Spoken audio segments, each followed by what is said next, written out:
Good evening, everybody, and welcome tonight on the sofa.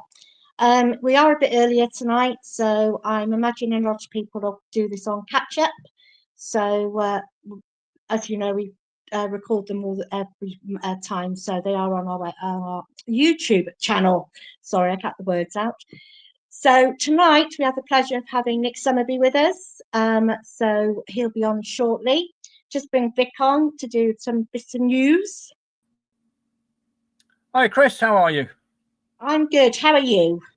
Oh, I'm all right, thank you. Very sunny in Devon, but very chilly at the same time. It's autumn. The autumn equinox has arrived. So here we are. Yes. It's a lot better than for my 2 weeks down your way, but never mind. We won't go into that when it rained nearly every day. But hey.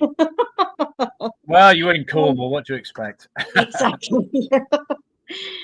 So just a couple of things from over the weekend. The youths had a 2-0 defeat at Sutton, and the ladies had a 4-0 win at Keynsham, which was they're still unbeaten, so top of the table.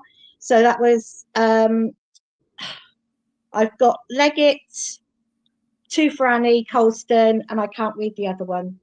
Who was the other one who scored? Cook, that's it. I've got Coke here for some unknown reason. So nice 4-1 win for them. Bless. And so that was good. And we still have some badges left. If anybody's not seen them, I will put them. I will show them at the end. £4.50. You can order them online. We have practically run out of our first consignment. We have ordered another lot. They should be here this week. If they're not, then we can take names and we can have them for the next game. So that's my bits. Now over to you, Mr. Morgan. Well, we've got SAS travel news now. Newport, of course, we're playing them on the 4th of October. That's a 12:30 kickoff, if memory serves. SAS are now sold out for that one, but Accrington go on sale tomorrow. Now that departs West Swindon at 7:30 on the 18th of October, if memory serves. The county ground at 8 o'clock in the morning. Members £31, non-members £33. So that's Accrington SAS tickets if you want to go on the bus. But please, if you want to go, make sure you get a match ticket as well, and that always helps. West Swindon 7:30 on the 18th of October. The county ground 8 o'clock. Members £31, non-members £33. And just hope the travel is not as bad as it was on Saturday. It felt like a very, very long day. It was a very long day, yes. It was awful. And a very wet day. A very wet day. Yeah, very wet day. Right, let's bring Nick on. Hi, Nick. Hello, how are you? Thank you very much for having me on. We're going down memory lane. Oh, yes. We certainly are. Okay, I'm going to leave you and I will speak to you later. Chris, thanks very much indeed. Nick, great talking to you. Whereabouts are you right at this moment in time? Well, I'm in Qatar. I've been living here for 14 years, working for beIN Sports and local channels here, being part of the build-up for the World Cup, which has obviously gone past us now. It was a great success. And we love life here. I cover the Premier League and Champions League and the local football as well. So there's many big name players what come over here to help the young Qataris come through. So there's a lot of thought process going into that. And now we're trying to get at the moment, trying to get into the next World Cup, which is pretty much has to be a must really. We obviously hosted the 2022 World Cup, and it would be wrong if we didn't make it to the next World Cup. So there's a lot going on this side of the world, but it's enjoyable. You just said it was a little bit. The sun was out, and that is a little bit cold. Well, I'll just give you an idea. We're 48 degrees here now, high humidity. So like you've never, but with the teams and everyone that plays over here, they play in these stadiums which were air conditioned. So. It is. It's life is wonderful here, but obviously very hot. And you were saying it's a little bit crisp. I'd do anything for that crisp morning air. Well, it is autumn now, so I was just thinking. Actually, we were at Salford on Saturday. Of course, got the big 3-2 up there, and the rain was horrendous. I mean, it's a part of the world you know well. Would you swap the sunshine you've got now for that? No. I'm okay. All I do in the morning is I've got flip flops and shorts and a t-shirt, and I put it on. And when the weather cools down, and when I say cools down, it's only the humidity. Life is one. It's all beach life and taking the kids swimming. And I wouldn't. I've had my Manchester fix. Thank you very much. That little drizzle, that fine rain. But apparently, was he there? Mr. Beckham was there watching the game as well the other day at Salford. Yeah. I read over there. So. It was unfortunate. I kept my eye on the result though, but they seem to be doing quite well at the moment, Salford. Yeah, they're up to second, I think, in the league now, and obviously it's too early for a 6-pointer, it being September and everything. But Swindon slipping to fourth, but there's a long way to go, as you well know. Talking of a long way, goodness me, a youth team player at Swindon Town, a YTS player, but 3 generations of footballers in your family. Were you always going to be a footballer? Well, it was in my blood. That's for sure. Same as I have a son, Blake, now, and he loves football, and it's a natural thing what's there. But it's unique with our family. I think who's the latest one? Maldini's one people are talking about now. I mean, we did it a long time ago. I mean, George Summerbee, my dad's dad, he played at Preston North End with Bill Shankly. He was part of the famous FA Cup final winning team, where he was 12th man, but there was no substitutes, so he weren't involved. And he had a career which was difficult. Just never really went as planned, and that's the same with a lot of footballers.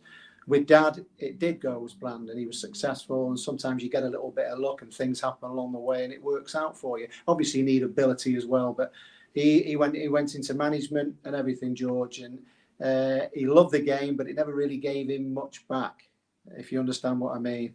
I think he was Cheltenham Town manager as well, and I've got him. He's behind there, if you can see it right, with his clubs: Winchester, Basingstoke, Aldershot, Preston North End, Chester, Barrow, and Cheltenham.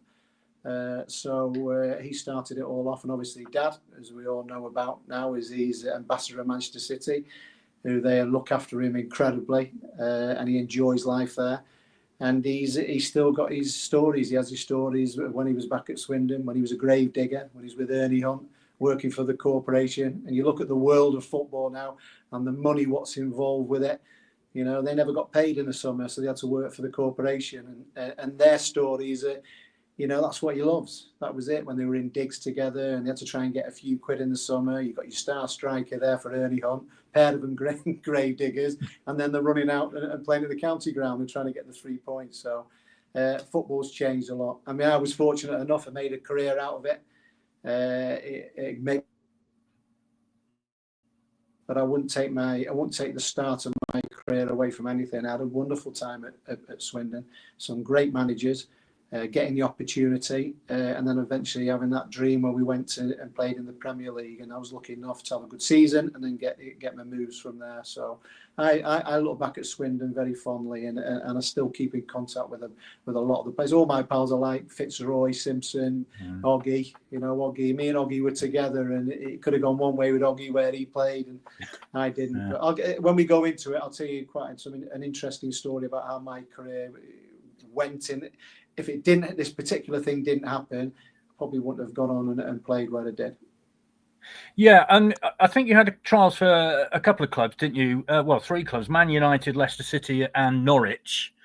Yeah. So what happened there? Why did that not quite take off for you? Those 3 clubs. Well, I went down to Norwich, and I joined in the summer holidays when I was at school, because it was getting that time when it was for apprenticeships were up for grabs. And I went down there, and it was a surprise of what level I had to be at. And there was a guy called Keith Webb there, and we played this one particular game, and he came in and he was throwing coffee everywhere, really getting stuck into people, and it was like, wow, from where they'd come from. In other words, it was waking me up to the world of football. And he said to me after I'd had the trial, he said, "No, we don't want you." So that was the first knockback, which I think you've got to have that in football. It created who I was. I would never have been a footballer without that. So the way my dad, who stayed out the way of it, he said, "Well, don't worry about it." He said, "Just come back and then just carry on playing football, and you don't think anything of it." So that was my first knockback. I went to Manchester City on trials. At that particular time, there was players coming in from Scotland, Ireland, all over. Manchester City had a really big youth academy. They said I wasn't good enough. Leicester City, which I thought I deserved to get my apprenticeship, but it was really close, and they'd already got the players for next season, and they said no. So it was the point where you were questioning if you were going to be a footballer or not. Are you good enough? And then Cecil Green, who was like a father figure to my dad. It was the day of the Hungerford disaster. Do you remember that? Very much so. It was the exact day because we went to London after and the police was going the other way, and it was a game against Cardiff. Now, at that particular time, I thought I was a centre forward. I thought that's what I was, a centre forward. Anyway, I ended up scoring a few goals, and then I came back and had a trial, and then eventually got my apprenticeship. Yeah, you mentioned some of the people that you were with. I mean, I always seem to remember there was a great spirit amongst you lads. Pete Lango messaged in last week to say what a cracking bloke you were. And, you know, like you mentioned, Fitzroy and Adi Vivash was about, I think. You know, there was a great, there was a great sort of camaraderie between all of you. But I think what I remember is you were always hanging around after training because you had the jobs to do, didn't you? It wasn't just football, was it? Absolutely. I mean, there was nothing better. They don't do that anymore now.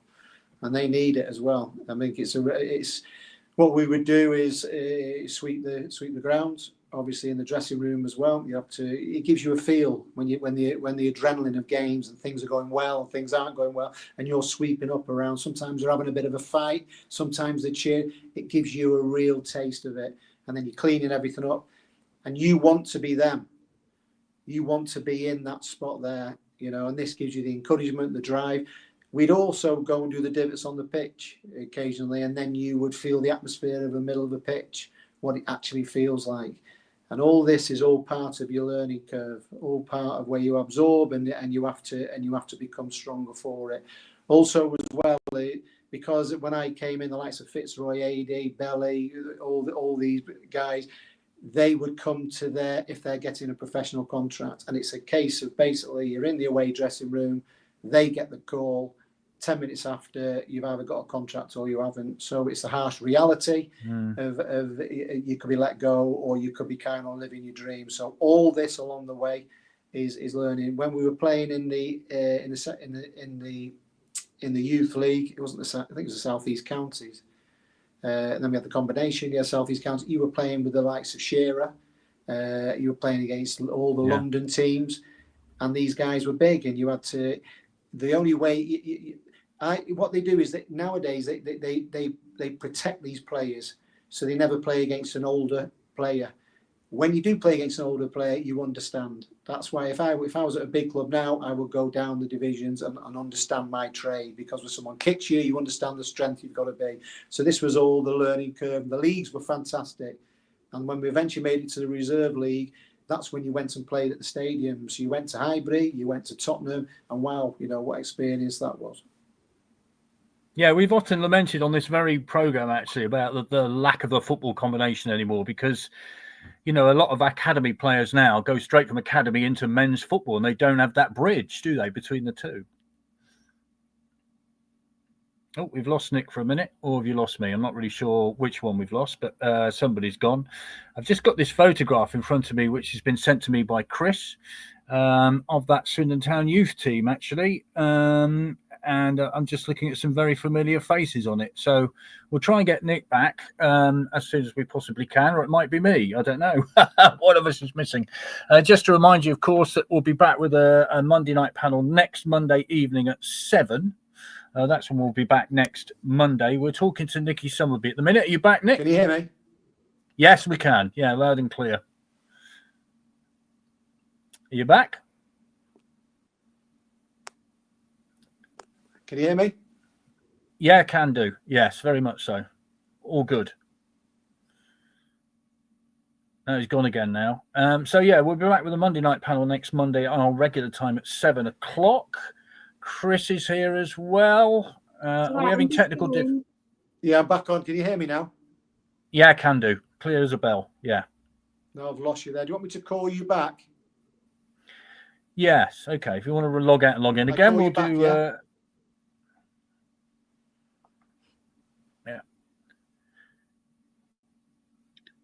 fine. I think it's the distance or something. So Yeah, we'll just wait for Nick to come back. Yes, we will. Anyway, yeah, I was just saying we've got our Monday night panel next week at 7 o'clock as normal. And don't forget our prospect hospice badges, as Chris has mentioned already, £4.50 plus £1.50 postage should you want to order them online. If you get them in the club, of course, in the Legends Lounge for the game, they're £4.50, and lots have gone already. You back with this now, Nick? Yeah, sorry about that. No, marvellous. My phone went and it went off, so I've turned it off. My apologies. I'm sorry about that. Very unprofessional. Well, this is one that will make you smile, Nick. So, Mike Dixon. How does Nick look younger now than he did when he played for us in the early 2000s? There you go. What a compliment. Turkey's only down the road. No, this is the sun. Well, do you know? I'll tell you what's happened there is we have. So we've got the kids now. We've got Bella and Blake. So we end up getting some rescue dogs here. Yeah. So I said I don't want dogs. I said I don't want them. They said we'll look after them.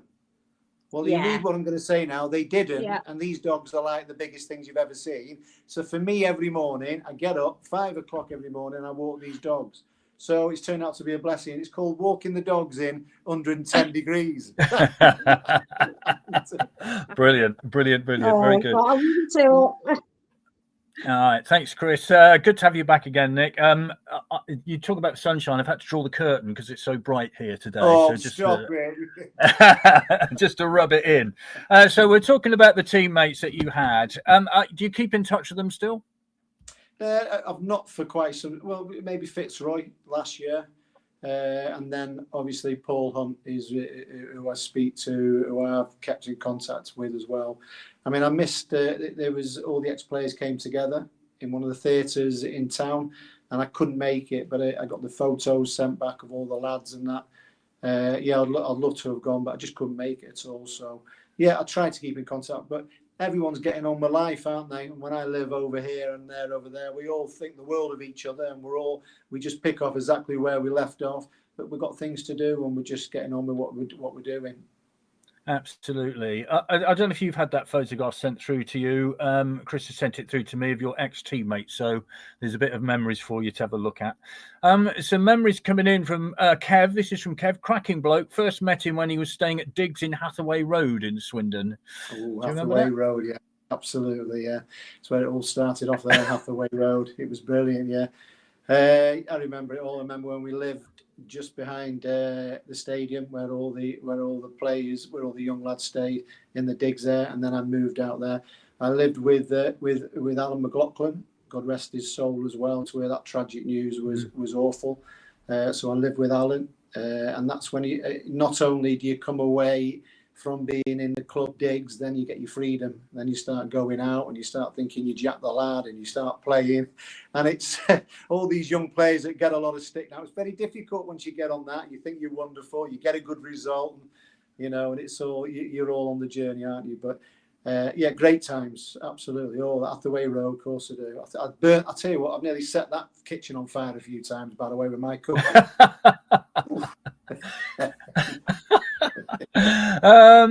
Sharon says, great player, some of the best times. Hi, Peter. Has Nick ever considered going into football management? Maybe we'll get to that a little later. We'll leave you to ponder on that at the minute. Because I was watching Manchester City against Arsenal yesterday, and I was looking at the stress those two people are going through, and you just think, would you ever want to do that? Goodness me, no. No, but it's your passion. I mean, there's nothing better than it. It's your adrenaline. It's your working your way up to a game at the weekend. There is nothing like that.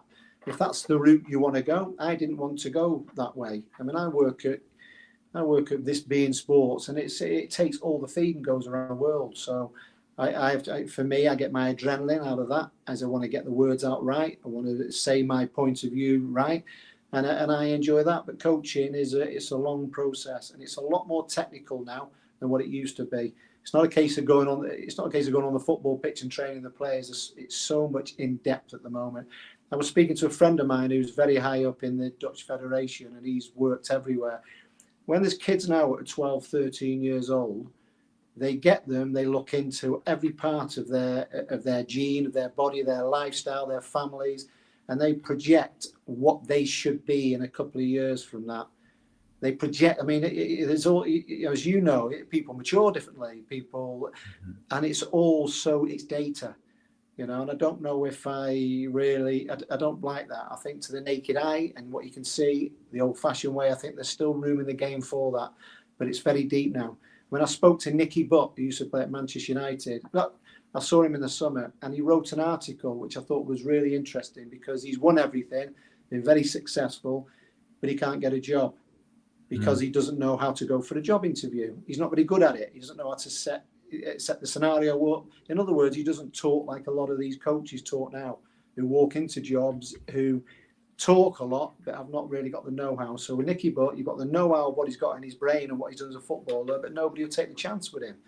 They'd rather go for somebody that can set a room up, put the data out, and talk to people in that way. So it's quite difficult for players to get in and manage, and you sacrifice a lot. You're talking 3, 4, 5 years until you get a job. John Terry's another one. No one will touch John Terry. Now, for me, John Terry was a leader in the dressing room. Why would you not take that? Why would you not take? He's what he is. When he talks, he sounds. Everything makes sense. But it's a different game. Yeah. Let's go back to your playing days then. When did you first realise that you might get into the first team? Because obviously that step up, as we've said, between the youth team and the first team, you've played against the football combination. We've got great experience there. But when was the moment you found out you might get a chance?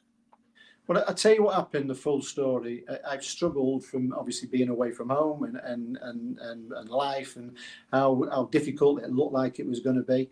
And after the first year, I was told that I don't think you're going to be good enough for football. Right? So I came away from it. Lou McCarry was in charge at the time. And I thought, well, this is not the game for me. And they left me alone. My father did, who was speaking to Lou at the time. Just said, leave him. We had about 2 weeks to go before everyone went back to training. And I met Lou with my dad. He said, why don't you just go and give it 1 year? Why don't you go and prove people? Why don't you just go? You've got nothing to lose now. And that gave me the edge. That's what made me be a footballer from that point. Because me and Oggy played up front, me and Paul Hunt played up front together, and we ended up having an absolutely blistering season, scoring goals. It couldn't have gone any better. And to go in, for them to say, well, you've surprised us, we're going to offer you a contract, that was me. So in my life, it was about proving people. If you don't think I'm any good, I'll show you. So without that, possibly I wouldn't have been a footballer. Then moving on, and it went through to the managers with Ozzy, where it was me and Paul Hunt were up against each other. And then we're best of pals. And he got his opportunity with Ozzy. And Ozzy thought the world of him, and he was playing, he got into the team, and I wasn't. Then all of a sudden Ozzy went, and Glenn Hoddle came in. Now, Glenn Hoddle came over to Qatar to do the World Cup, and he works in the studio. And this is where it changed for me. I thought I was a centre-forward goal scorer. He was looking in training one day, said, what are we going to do with the boy Summerbee? What are we going to do? As if to think, well, he's not good enough to be a centre-forward. He said, stick him out on the right wing. Just put him out there and see, put some balls over. So I went over there. I just started lobbing balls over in the box, just whipping balls in. He went, I think we're onto something here. And my world changed because of what Glenn Hoddle saw. If he didn't see that, maybe I wouldn't have been a footballer. But then I moved to the right wing, and from then on, ended up being a winger, and it suited me. So that was my turning point. Then obviously the journey of when you get into the reserves and you start playing against these men, and as I said, Arsenal players.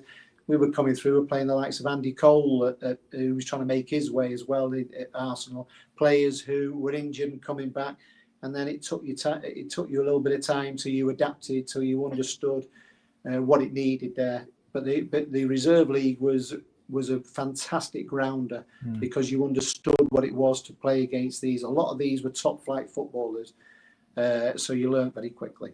Yeah, you met many of the time. You saw internationals at the county ground that you wouldn't normally see because obviously you weren't in the same league as them. So it was a great watching experience as well. I'm always interested though. You said about when players are called in to get a contract and players who are called in and don't get a contract. What can that do to a young person? I think football clubs now have more aftercare than they did before, but you know, when you get to 16, 17, your dreams are shattered. It's a tough gig, isn't it? It is, yeah, but it's the reality. You know, sometimes you better getting a punch on the end of the nose, if you understand. It's good. You've got to. You go one way or the other way.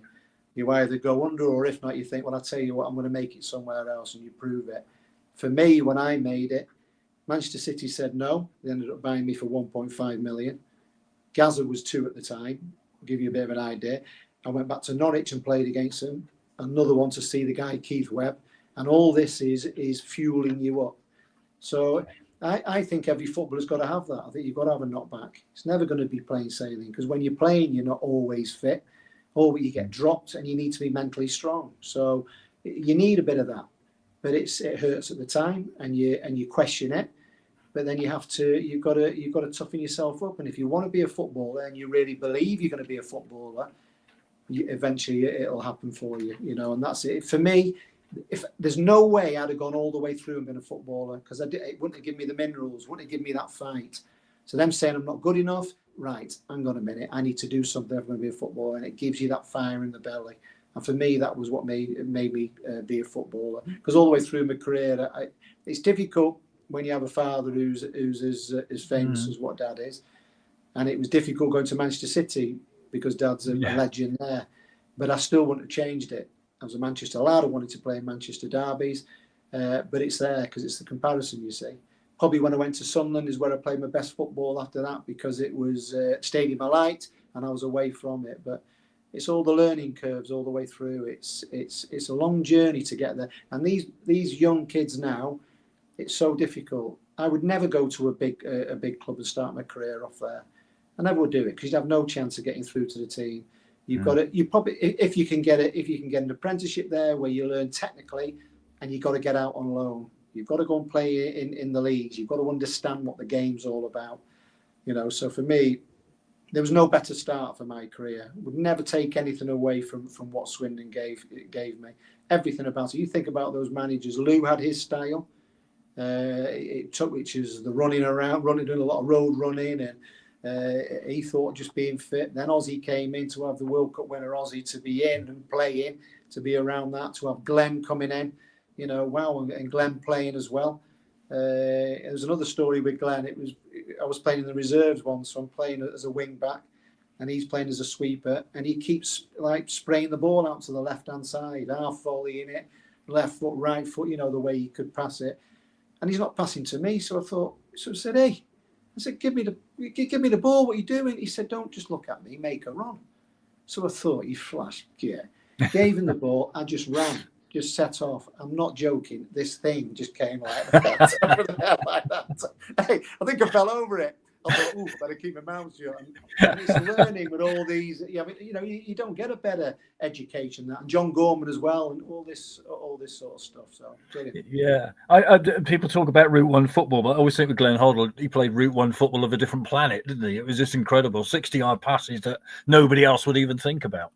But do you know where he came from? He came from Monaco. The manager of Monaco was there. Arsene Wenger. So it's phenomenal. So he had Arsene Wenger's thoughts. And we were playing football. Okay, he was knocking it because he could pass it that way. But then we were playing. They're all playing now. Even when I went to Manchester City, we didn't play as much as what we did when we were at Swindon. We were quite ahead of our time then. Yeah. Like knocking the ball around, Lingy and all John Moncur and all that, and triangle passes, and moving the ball around. We were ahead of our time for that, because Glenn brought it obviously from Monaco. John Moncur, you mentioned, it's his birthday today, hence in our introduction there's a picture of him. So thank you for reminding me about that, John Moncur. Happy birthday to you. Happy birthday, John. Right, so you're in the first team. When do you feel comfortable in the first team? Because all of a sudden it's a different thing, isn't it? You've been a youth player, been a reserve player, and then all of a sudden you're a first team footballer. When do you feel comfortable about that? Well, you don't. It takes you a little bit of time until you realise. Your first game, my first game, there's one where I played at Hull, and then one was at Port Vale at the end of the season. Yeah. I think it was Port Vale at the end of the season. There's nothing to play for, and you don't know what you're doing. You're breathing, you're chasing everything. You don't get your composure, but this is your dream, and you're up against it, and you're understanding it, and you're trying to absorb it. And as time goes on, you start to understand where you can get your recovery, where you get into it. But for me, after that, when I started playing, I had Dave Kerslake in my position, and Dave was fantastic. And I kept knocking on the door, saying, "When are you going to give us my opportunity?" If he was injured, they would give me. They would give me his chance. It was like the wing back role, and I just kept knocking and waiting. Eventually, he left, and he went to Tottenham, and that's when I got my opportunity. You know, I forced it. I kept going in all the time. Sometimes wasn't really confident, but I had to portray and say, "Look, I want to play. When's my chance? I'm better than him." Blah blah blah. And eventually, when he left, Glenn must have thought, "Well, it's the right time." And then I got into the team and then you start learning and you start getting. So what you do, in other words, when Dave Kerslake was there, I was understanding the game, so I'd get little bits of games. If he was injured, I'd play. Then you come out. Sometimes you can play and you can get a couple of games, and then you come out of it and you understand a little bit. I tell you what, I'll do this next time, and you're trying to just you're trying to mould your trade. You're trying to get it right, and all the time you're learning. Even when we went through to the Premier League, that's another level from there. Any mistakes, it's in the back of you get punished for it. But for us to have the success, what we did when we went to Wembley, Glenn was playing, and to have that fantastic day when we won, which was a dream, and we were where we wanted to be as kids. You're there, aren't you, in the Premier League, and it was a dream come true. I was just thinking about that when you mentioned that Wembley game. You played in two of the most bonkers Premier playoff finals ever, didn't you? I mean, you know, if you were to say what great games you would play in at the start of your career, two amazingly crazy games at Wembley, that would be pretty good, wouldn't it? Absolutely. Swindon, Leicester, wow, what a game that was. And then obviously the Sunderland and Charlton.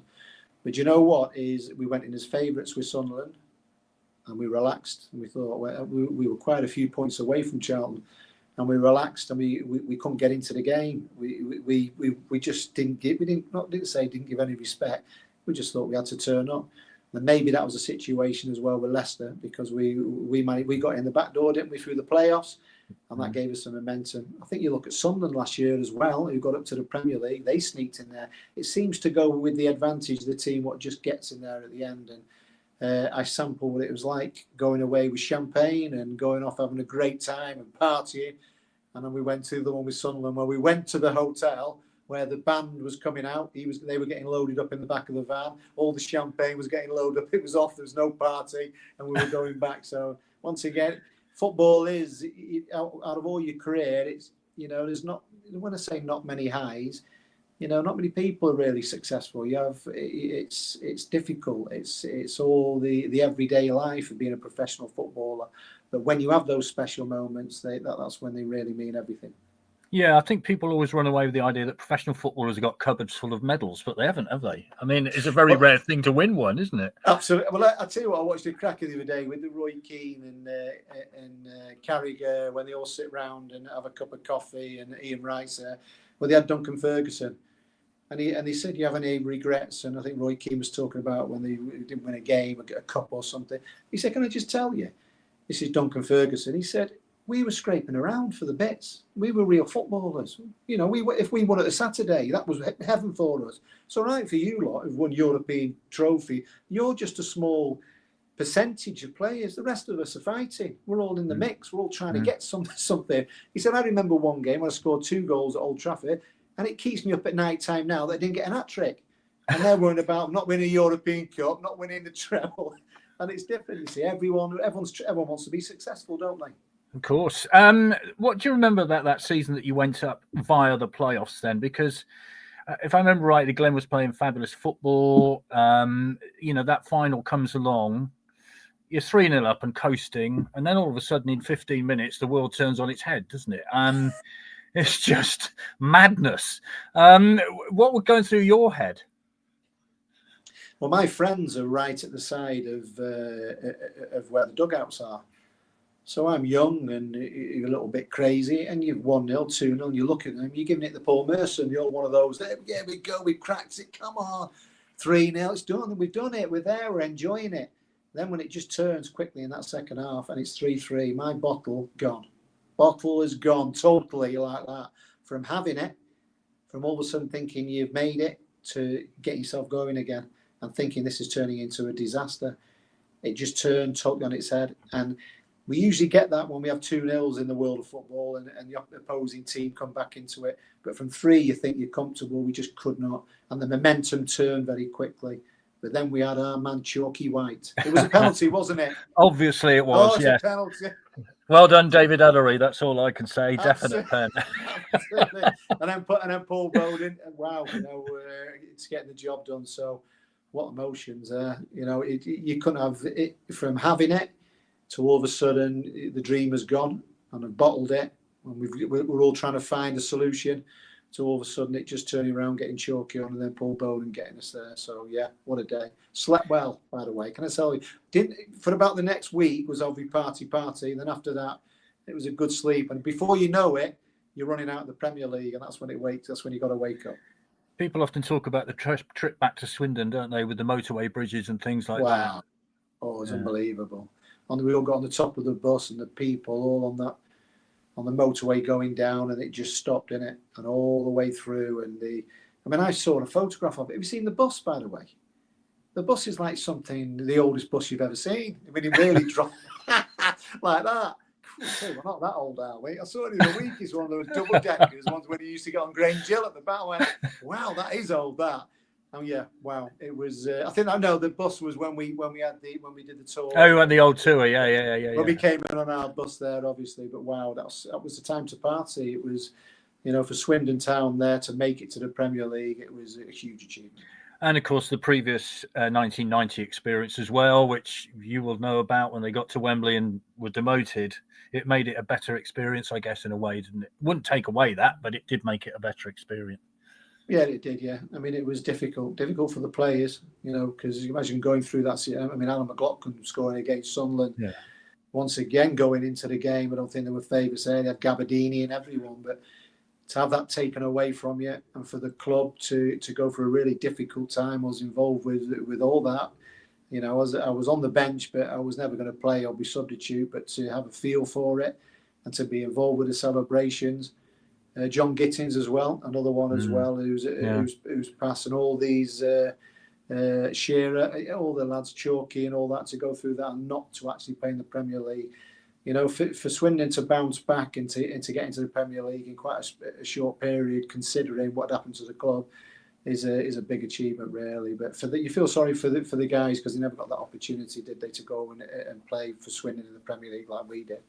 No. To the Premier League season then, I mean, obviously people always point to the 100 goals. I mean, since then, of course, Swindon's record doesn't look too bad compared to some teams, does it? But I always remember you scoring a goal against Man City early on in the season. It turned out to be a defeat in the end. But, what were your thoughts in that Premier League season? Were you thinking, what's coming next? What were you thinking? Well, the big eye opener was it wasn't our first game. We played Sheffield United away, and then we played live on Sky. Liverpool, yeah. That was the wake up. That was a bit of humility. That was a bit of wow, and all the skies. Everybody's there. The cameras are there. You understand it. I mean, straight away from before you go into the Premier League to when you go to the training ground, when you go into pre-season, it has the feel of a big league. You're in the big time. The cameras are there. The sponsorship deals are there. The stadium, there's a feel to it. First game is adrenaline because you're fighting against people thinking you haven't got a chance at all. Then all of a sudden you've got to get down to the work of trying to get points. Liverpool was a huge kick in the teeth. We got absolutely battered on the day. But then you've got to get yourself going and find a way. And we were playing. John Gorman took exactly the same philosophy as what Glenn was. And it's difficult sometimes when you're playing against the best because they're a little bit ahead of you. But we stuck with our beliefs, and it was difficult. But I was playing well. I enjoyed it. And when you're young, you're fearless. There is no negativity. There isn't anything there. I'm a young kid who's come through, who's playing in the Premier League and enjoying it. And you mentioned John Moncur before. John was a phenomenal player, John. He was a person, even when things weren't going well, still wanted the ball. John went on to play at West Ham. He should have played Premier League all through his career. He was that good. It was difficult with John because when he was at Tottenham, he had Glenn and Mickey Has and all the players in midfield, and he couldn't get in. But when he came to us, and everyone realised what he was like in the Premier League. He went on and played Premier League until he retired. Colin Calderwood, we had some good players there. We changed it. Who did we have? Frank McAvenny came in. We had a lot of old players. Just Jan Argafiorto. You see him on the telly all the time now. He's a great pundit as well. Better pundit than a player. No, I'm joking. No, it wasn't. No, but he was. It took a bit of time because we spent a bit of money on him. But when he started scoring, he was off and running. But it was just. It was a little bit. It was just difficult. It was hard. We couldn't get a grip of it. We couldn't get. It was hard. I think we got our first win against QPR, and that was going. And that was really pushing on. We thought, here we go. But then every week you're looking for the team. You think, well, hang on a minute, we can beat these, and it doesn't work that way. The Premier League is relentless. This is from Mark. Hi, Mark. The game away at Tranmere was one of the best, and the scenes after were just bonkers. The Tranmere fans were class that night. That's the playoff semi-final, of course. Does Nick remember Fraser's save along the line when Tranmere thought they'd scored? I do, yeah. Let's go straight away. The first game, it was nervy, but we got 2 early goals quickly. I think the boy Vickers at the back made 2 big mistakes. So all of a sudden, the crowd there once again, whoa, hang on a minute, we've done it. We've got it. But then obviously when we went back there, we were put under pressure at times, and we had to.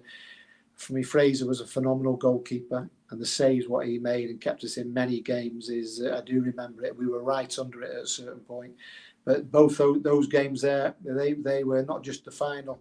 That game, from being in control of it to all of a sudden really asking questions with us, so it's difficult as well to make it to the final. Yeah, I always remember Craig Maskell, I think, got the winner, didn't he? And it seemed to take about 20 minutes for him to put the ball in the net. He just said, "Go and put it in the net, please." And he did, thank goodness. Yeah. So that Premier League season then, obviously is disappointing to let in 100 goals on the last day of the season. That's a particular kick in the teeth. But what were your thoughts in the summer then? Because obviously you'd impressed Manchester City. You'd impressed up there, I think, in a 2-1 defeat. When Kevin Horlock, former Swindon player, scored, and the late, great David Rocastle for Man City. So what happened in that summer? No, well, I had a good season. So, I mean, how many teams you see going up now in the Premier League, and you get players have a good season and they get a move from it. That was me. That was Colin Calderwood. That was John Wilkers. A few of the players there who managed to get interest and move on. Now, for me, Brian Robson was more interested in me than what Manchester City were. He wanted me to sign because they were moving to the Riverside, and we did everything. And he had this plan. We met Gibson, the chairman. Basically, I was moving. I think it helped the club, and it helped me as well. This was, I might never have got the chance. I might have stayed at Swindon, and then the form might have gone down, thinking it was too easy in the league, and all of a sudden then you don't get your move. So I was moving. I think it worked out for both parties. But Middlesbrough came in and they wanted me more. But then Manchester City came in, and me being a Manchester lad and my dad's connections, it was what I wanted to do there. And I never got back to Brian Robson, which to this day, I ended up going to Bradford at the end, and he came as a manager. He said, "Why do you never get back in contact with me?" And I don't know if it's an ego thing or whatever, but it was one of my mistakes there. You should always just be honest and say, "Look, this is the club I'm going to sign for. Thank you very much," because you never know if it's going to open up again. But I end up signing for City. What was that like? Because as you've mentioned your dad several times, and obviously those old of us who are old enough to remember your dad playing, you are literally following in his footsteps. So how difficult was that? I mean, I always think of Nigel Clough, and whenever he's playing or whenever he's been a manager, his dad is always mentioned. Was that the case with you? Yeah, all the way along. I always tell a story. I used to do after dinner speaking. I came out once, well, pretty much all the way through my career. If you come out of the ground at the end and you've got people that want autographs, they'd always go, "Mike, can I have your autograph?" And then you go over, you go, "Yeah, no problem. My name's Nick." And they go, "Thanks, Mike." And eventually you go, "All right, no problem. That's the way it's got to be." But to go there, it was, I was fearless because I'd done well in the Premier League. And I had no negativity, and you don't understand it. When you go to a club, to a bigger club, we was okay in the Premier League, but once we got relegated on that final day against Liverpool, that's when I started getting a bit of stick.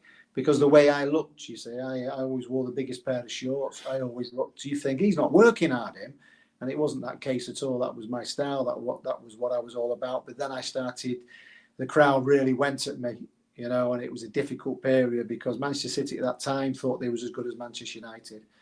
It wasn't until they went down and the Paul Dickoff got the goal, they came back and they understood who they were then. It was difficult times at City. We had a good team. We stayed up the first year and then the second year after that was difficult. And it was the first time I'd had negativity about when you had to really get yourself going. You were a signing, you were expected to make the team better. And it was a case of adapting to that. And it was quite strange as well, though, because I was a better winger than what I was defending. So it took a bit of time till they kept thinking, because I played with Glenn, that I was this wing back.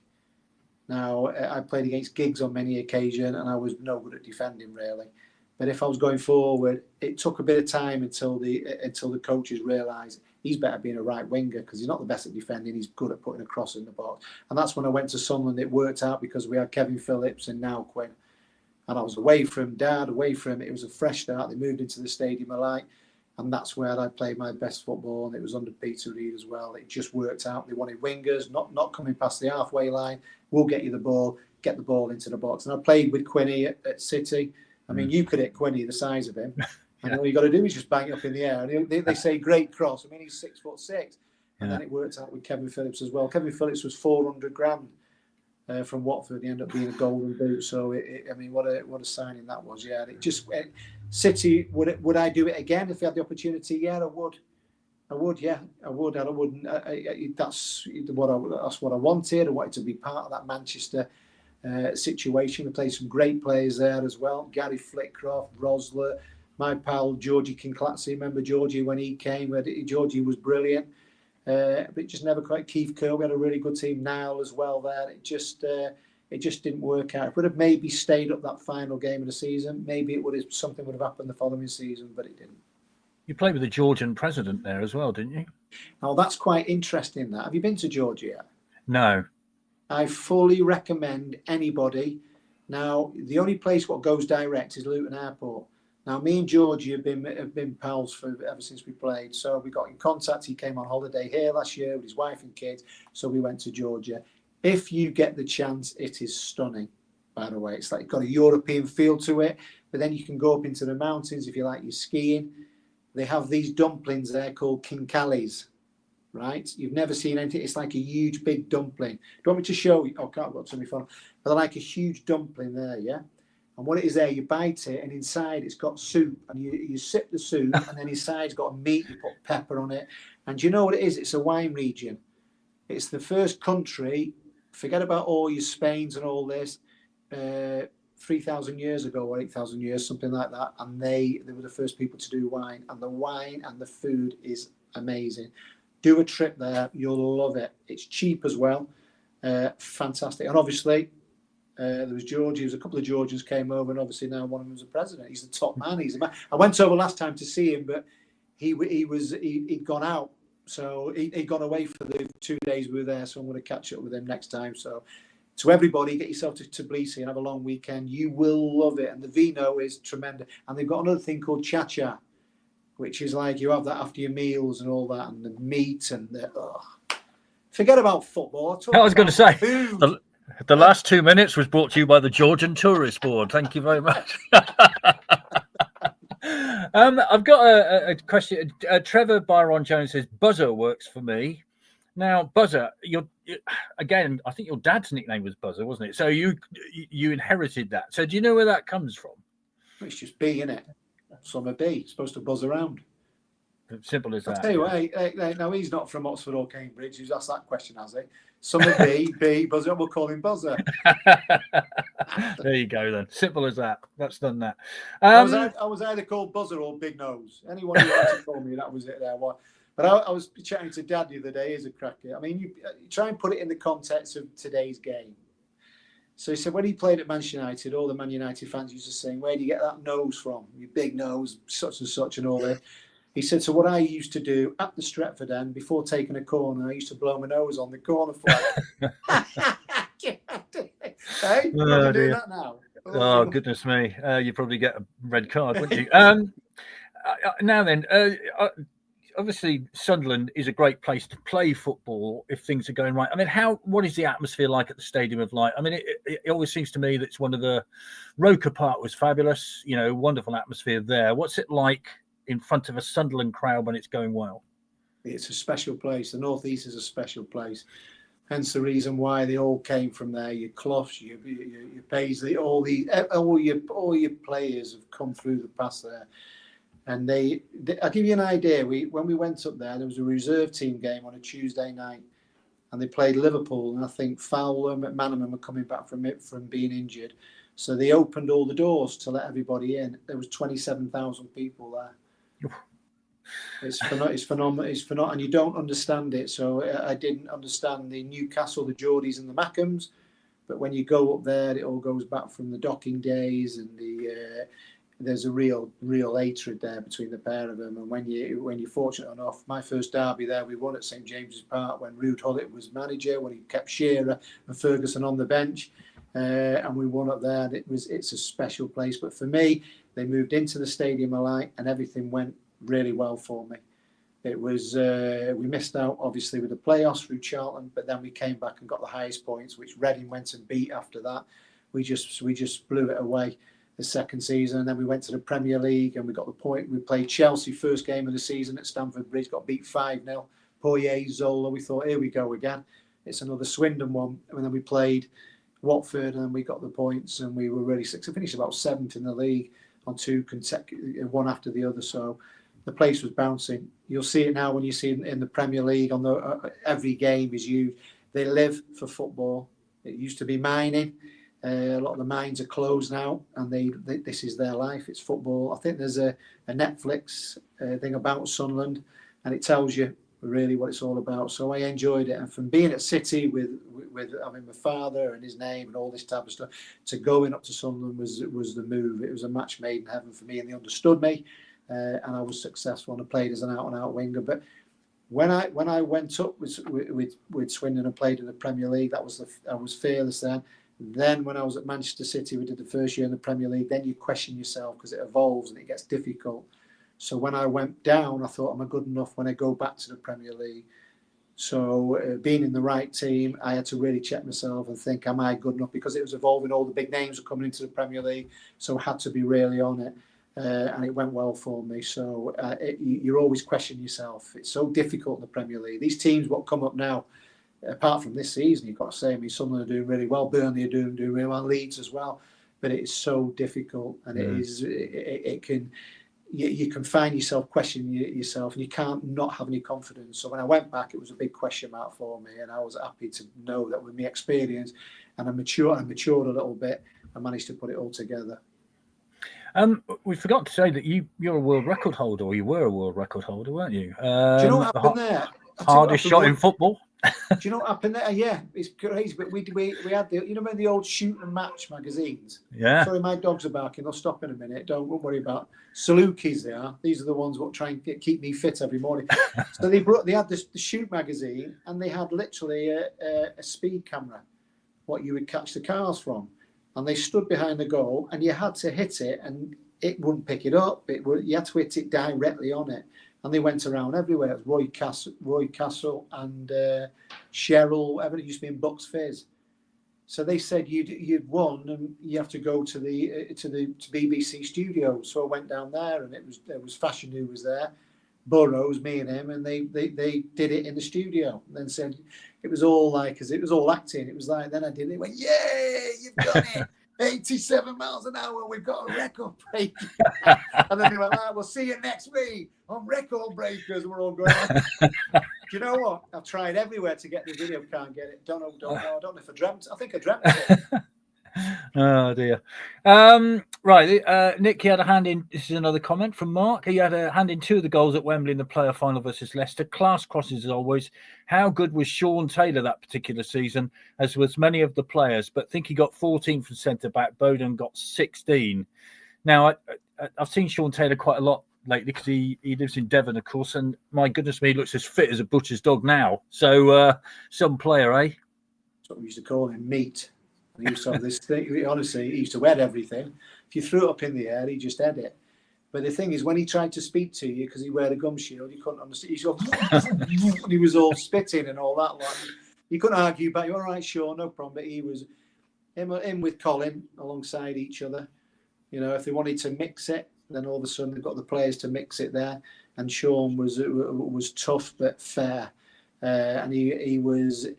To have someone like him in the dressing room, you want to go into battle with people like that. We had a lad called Kevin Ball up at Sunderland. Same time, you need those players in the dressing room when things are tough, and he's definitely that. He put balls into the box. How aggressive he was. Even with the goal at Wembley, we had to put his head in there. Yeah, he was. It's so difficult to get a team. Everyone wants to be successful, but you just get those right players. Sean's definitely one of that. All the different types at that particular time. It all gelled. It all went right. Lingy was brilliant. He looked like a jump jockey, Lingy, didn't he? He's only a bit small, but you couldn't get the ball off him, and how energetic he was, and he brought that bit of quality in there as well. So, yeah, it was. We had a great team, and even more than that, we had a real good camaraderie. You know, it was all the lads having a bit of fun in the dressing room, and that's what you miss more than anything. You know, you do miss the adrenaline of a game of football, and if you've got a result, you've won. But it's that dressing room every day, and everyone having a bit of fun and taking the piss out of each other, and all this type of stuff. And it's all that's what you want every day, and it keeps you going. And we had a great team spirit. You did come back to Swindon once, didn't you? I mean, I remember seeing you play against Forest, I think it was, one of your former teams. And you very nearly came back. Didn't quite come off, did it? Yeah, no. I mean, the dream had more or less gone then. It was from halfway through my career, it was good until I left Sunderland. A little bit with Bolton, but I just couldn't. Went everywhere after that. I was like a journeyman. It was like I have boots for travel. Did a bit of Forest, Bradford, everywhere. I was going for a trial, so I think Andy King, another one who's left us as well. He asked me to come down, but I hadn't done a pre-season. I hadn't done a pre-season for 3 years. I was training myself, and it's impossible. You're on catch-up all the time. So I said, well, just give us a chance. Get me fit in a couple of weeks, and I'd love to do it. It'd be a dream come true. And we played in the game. I think we won against Forest, but it was 1 minute I'm running around Eaton Park in Manchester. The next minute I'm running out with my Swindon kit on. I'm thinking, well, but we got through it. And I thought, right, well, I've just got to get fit. And then I offered to play in a reserve team game on Tuesday, which looking back, I probably shouldn't have done that because I was up just falling all over the shop. I must have been miles off it, and they must have said, right, look, I don't think it's going to work. And the main reason with that is because, as I said, you have to do a pre-season. Your pre-season is what sets you up through the season. When you don't do it, it's a huge problem. And I missed quite a few of them out. So by that time, the dream had gone. And I was trying to hold on, and it had gone by then. You're happily settled where you are. You already said that you've been there for a long time. You're on the TV. Do you ever see the point when Match of the Day or something like that may beckon? Where do you want to go with this TV thing? Well, I've been working. I've been living over here now for 14 years, and I've been in TV for 20 years. You know, we take the main feed from the Premier League, from all around. It's one of the biggest channels in the world. And we have all guests what come over, and I enjoy that, and I'll take that as far as what I will, because I enjoy it, and there's that much to talk about at the moment. It upsets me a little bit the way the game's gone. I mean, it wouldn't be with Swindon because you haven't got the VAR. I mean, this is what the advantage what you have now is fans are coming away from the Premier League and getting down to proper football without all these referees and VAR. And if you don't get a decision, we get on with it and we toughen up. And the Premier League now you have to have the physicality. That is the game of football. And it's gone into this game where it is so in depth. You spend half your time talking about if this is a decision, this isn't a decision. The lad who scored, the young 18-year-old who scored for Fulham against Chelsea the other day, and they went back to it, and they trod on his foot. He trod on his foot. I mean, come on. You have to have the game where it's me versus you, and you'll win one time. And I think it's. I do keep mentioning John Terry, but he said he's fallen out of love with the game because of this. You want to let the game flow. You want it to. It's all part and parcel of the game. They sold us They sold us by saying they're going to get all decisions perfect. You can never get it perfect. You might see it different than what I see it. And for me, the sooner the VAR goes, which it never will do, the better for our game. So I have a lot to talk about. And all I do is I try and be the same as Roy Keane and just be honest. And all Roy Keane is honest. People think that he's creating something new. What you did, Roy Keane talks like this is what it was when I was at Manchester United. This is right. This is wrong, and he's just honest. And I think in football, people need that. Fans need that. They're not stupid fans. You know, they want to be entertained. That's what the game is all about. And the spontaneity of scoring a goal, it seems to me, that moment that, you know, footballers live for, it's sort of been taken away, isn't it? And if you're a fan and you spend fortunes there, you're not involved in it. You don't know what's happened. If you're in a local, if you're at home, you're not paid anything, and you can see it all there. You know, it's all that. I don't understand what's gone on with the game there, but I have a lot to talk about, and it's on a regular basis, and I enjoy it. I love to. It's only I'm no different than if I'm stood with you at the end of a game. You have your opinions, I have mine, and it's the debate. You want the debate, you know, and that's I enjoy that. And I have other stuff which I get involved with as well over here, which is we have at the moment, which we have an under-17s World Cup, which is coming up very shortly. We have an Arab Cup, we have UFC, we have so much events what are going on. So I keep myself busy. I enjoy what I'm doing, and I get up in the morning, I read the papers, I try and get my angle on it. What do I think about this here now, and blah blah blah. And there's that much to talk about on a regular basis, isn't there? So I watched one the other day, which was interesting. There was a testimonial a long time ago. It's Manchester United came back to play Manchester City at Main Road. George Best played. So what are you talking about? The 70s. He had his beard and he'd finished. Anyway, they were in the dressing room after. They said, "Great, George. You know, see a little bit of magic, what you used to have." He said, "Would you know, does anything make you want to put the boots on again and play again?" He went, "I tell you what, you give me 20 grand." He said, "And I'll play for you." Oh, these guys now are on millions and blah, blah, blah. He said, "Give us 20 grand and I'll play." I mean, how's it got from that to millions? It's changed. The game has changed. So, I mean, I'm bad to say about Qatar. I mean, there is a certain reputation for the country. I mean, what have you obviously love it there. So what have you seen that's made you feel differently to what people's view of Qatar might be?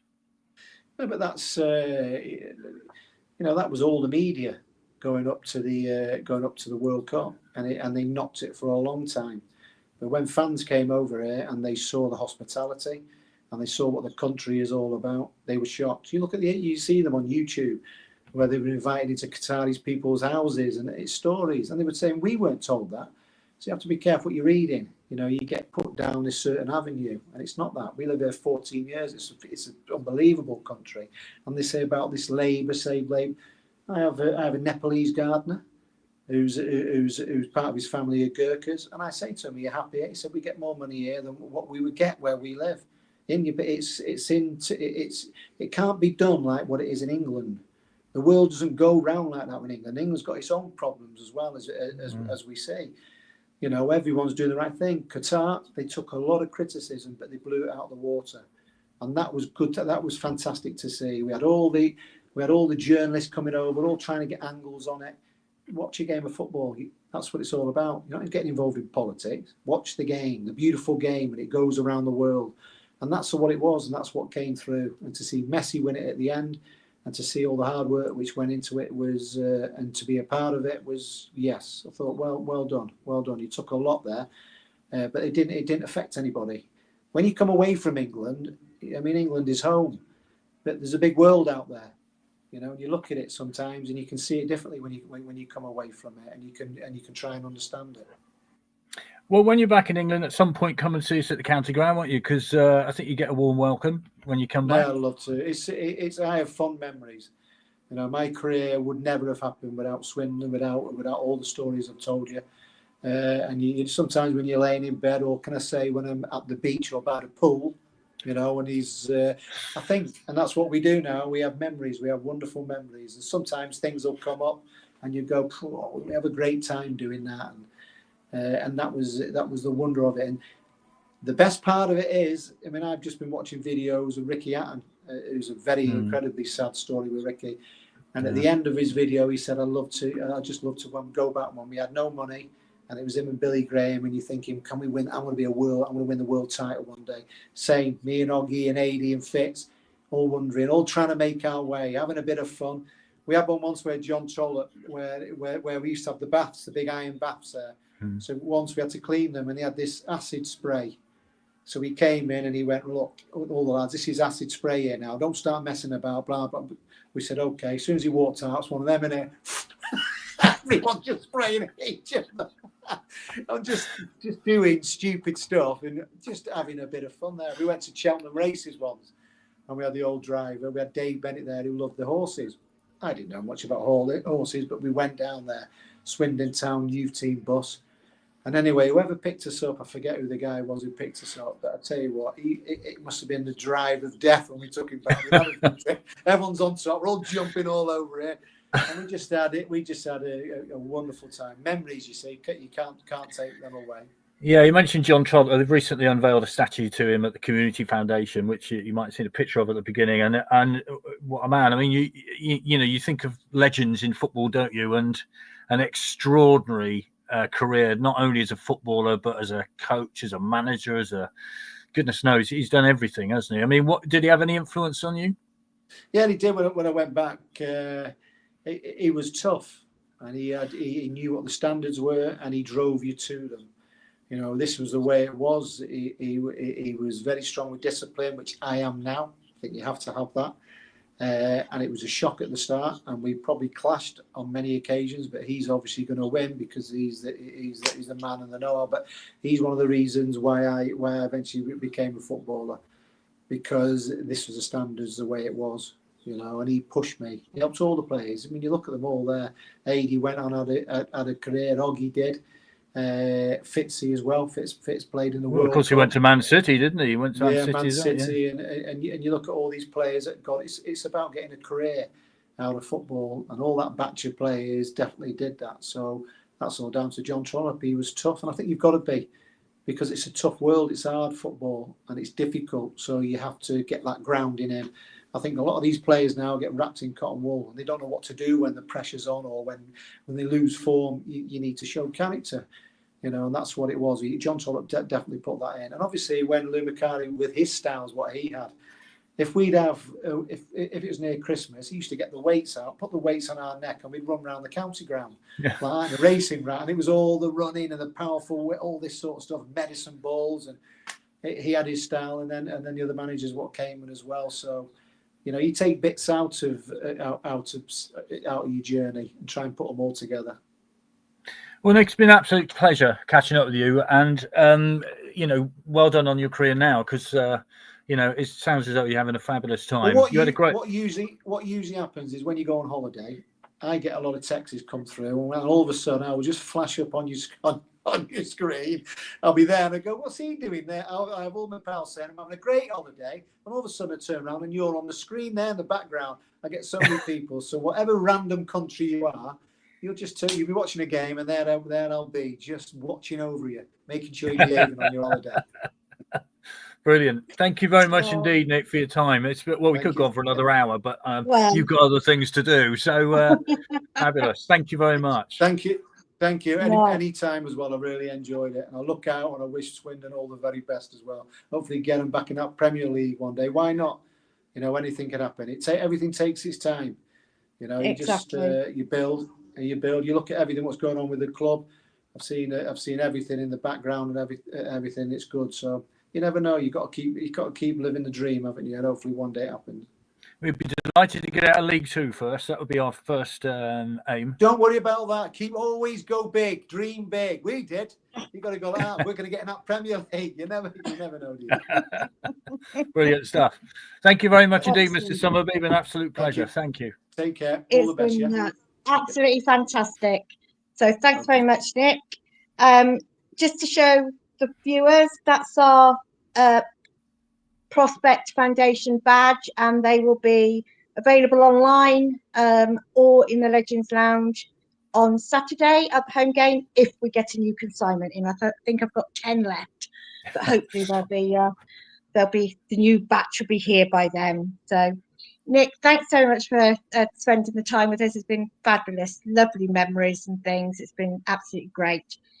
For everybody watching, Vic and I will be back next Monday with a Monday night panel reviewing the Bromley game. So have a good week, everybody, and goodbye.